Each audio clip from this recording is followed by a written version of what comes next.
Okay, so this is where I left off. We were talking about proper subsets. The symbol for a proper subset is, I'll go to light blue here. Proper subset, it's just a sideways U. A regular old subset is also that sideways U, but it also has the equal to part in there. So you could say that your two sets are equal. So when I was talking about it before, I'm just going to stay in the same color. If I had 2 and 4, that would be a subset of a set with just 2 and 4 in it, because you are utilizing the equal to part right here. So if this were set A and this were set B, A would be a subset of B because they're equal. All right. You cannot say that A is a proper subset of B because it's not. If it's a proper subset, every element of A will also be in B. However, B will have more elements. So an example of that would be like if I had 2 and 4 in A, and then B also had the 2 and the 4, but maybe it had a 6 and an 8 also. Then I could say A is a proper subset of B. It's kind of like when you take the entire set but only pull out pieces of it. You know, like in the classroom, I got a whole set of people in my classroom, and I could say, okay, we're going to divide up into subsets. I want all my freshmen in this corner, sophomores in that corner, juniors in this corner, and seniors in that. And you can only be in one subset, all right? You can't be a sophomore and a junior at the same time. So I'd have students in all of those. Or I might not. There's a possibility that one of my groups, let's say juniors, maybe I don't have any juniors in the class. That subset would be an empty set because all my students went to one of the other 3 corners. So freshmen would be a subset or a proper subset of my entire class. Let's say that's my universal set. And sophomores would be a proper subset. And so would juniors. Even though it's an empty set, it's a proper subset. And then, of course, seniors. So the next slide talks about how do you figure out how many subsets you can create. All right. Now, there is an actual mathematical calculation that you can do.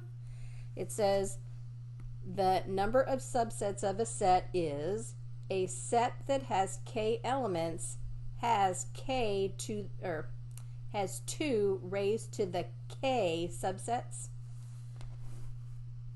So in the problem on the previous page where I was using the subsets of 2 and 4, let's say I called that set A or B. I think it was set A. Let's say set A. This one has 2 elements. Okay, so K is equal to 2 here. There are 2 elements. So you're going to take, let me switch to a black pen. It says take base 2, and raise it to the K elements. And in this one, my K is a 2. So it's going to be 2 to the 2. And 2 to the second power is 4. So I should have 4 subsets. And that actually goes with, if I'm looking at their table, this row right here. Because in this table, the row I just highlighted in yellow, they're showing the sets.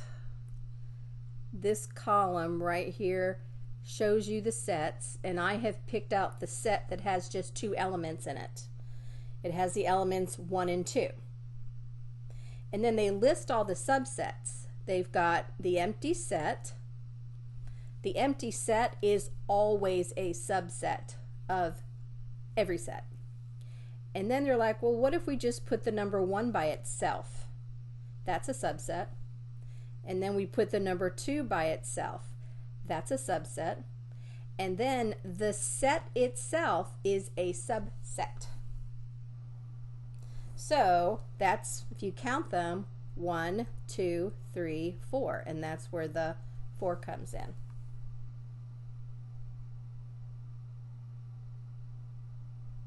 And that's how you can calculate the number of subsets.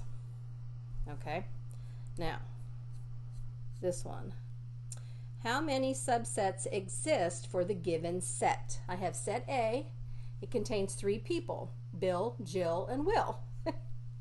That's 3 people, so K on this problem, let me switch to another color. On this problem, I guess I'll go with red since I'm using red here. Nope. K is equal to 3. And because you've got Bill and Jill and Will. And here's your 3 right there. So 2 to the 3rd equals 8. So I should have 8 subsets. Now I always tell people, start with the empty set and the set itself. Period. Always start with those. I don't know why I put them on the bottom, but I did. There they are. Because those will always be a subset. And then go through the singles. Put Bill by himself in a set, Jill by herself in a set, and then Will. And then go do the doubles. So you'd go, all right, and I usually come up here and I go, okay, let's go Bill with Jill and Bill with Will. Bill and Jill, Bill with Will. And that means I've paired Bill up with everybody. All that's left is Jill and Will, and that's 1 pair. And just so you know, Bill, Jill, and Jill, Bill, that's the same set. So don't write Bill, Jill, Jill, Bill, Bill, Will, Bill, Jill, Will, Jill. Don't do that. There's not 6 of them. And if this had been Bill, Jill, Will, and what's another ill name? Till? Vil? Nil? I don't know. I can't think of another name. If there was a 4th person in here, then I would look for all my triple subsets because my set itself would have 4 elements in there. So that is all we're going to do on that problem. When I go to my next slide, we're going to talk about equivalent sets. And after that, I will do my math lab. So let me just finish this up. Sets A and B are equivalent, or in a one-to-one correspondence if the cardinal number of A equals the cardinal number of B. We talked about cardinal number in section 2.1. The cardinal number is just the number of elements in your set. So when I look at this set, which has 1, 2, and 3 in it, and this set, which has A, B, and C, those are equivalent because they both have the exact same 3 members. And I know when I was talking about section 2.1, I said as a teacher, I've never had 2 classes with the exact same students in them.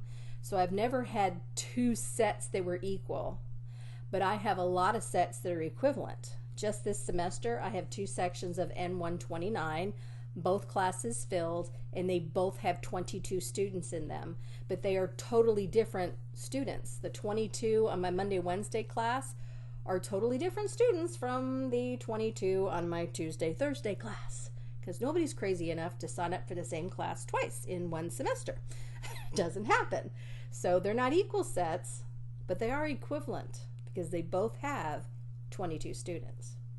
The symbol for equivalent is this little guy right here. It's actually called a tilde in the computer world, but I call it a twiddle because it just looks like this little liney thing.